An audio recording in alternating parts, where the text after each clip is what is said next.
Jesus was on trial. But it was a town hall trial. It was a trial by the mob.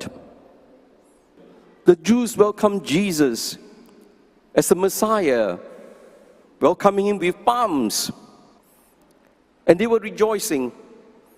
And simply because they believed that Jesus was the Messiah, perhaps they thought Jesus was only a political Messiah to liberate them from the Roman conquerors. And so, what changed the situation? How could Jesus, who was so popular, so welcome by the people, in a few days' time, these used to be the same people that were called for his death? My dear brothers and sisters, three factors involved. Firstly, through the manipulation of the religious authorities. Because Jesus was a threat to the temple. The livelihood, the status quo, the power, the money that was generated from exorbitant tax in the temple would be compromised. But most of all, the priests were against Jesus simply because they were afraid that they would lose power. If there was a rebellion, the Roman conquerors would strip them of their power to manage their own people. And so they were afraid their position as their leaders would be compromised. Secondly, they managed to get rid of Jesus because they portrayed Jesus as a fraud. Because Jesus came as a suffering servant. The people were expecting a political Messiah.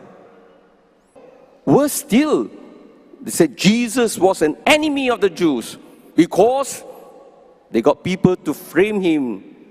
He was destroying the temple. Therefore, our enemy, we must get rid of him. And the people believed. Thirdly, it was due to the political weakness of the governor, Pontius Pilate. He was not a man who was interested to see justice done. He was more concerned in preserving his power through popularity. He knew Jesus was right, and yet he did not have the courage to act justly. Because he was afraid if he did, the people would go against him and the Roman emperor would remove him. And so he played to the crowd. In the face of a difficult decision, he left it to what today we call consensus. Let the people decide. It is your decision, not mine. When the leader, my dear brothers and sisters, refuse or neglect his responsibility to make the decision for the people, he can no longer be a real leader. Especially difficult, hard decisions that have to be made. The trial was not just a mob trial. It was a travesty of justice. They were not concerned about what is objectively right, but subjectively what they prefer. They were not concerned about justice, about power. They were not concerned about the truth. They were concerned about their position. This is why the danger of so-called truth by consensus. Do you know where the truth lies? If it is truth by popularity, by consensus, taking straw polls, is that the way we decide what is right and what is wrong? But that is the way the world is asking.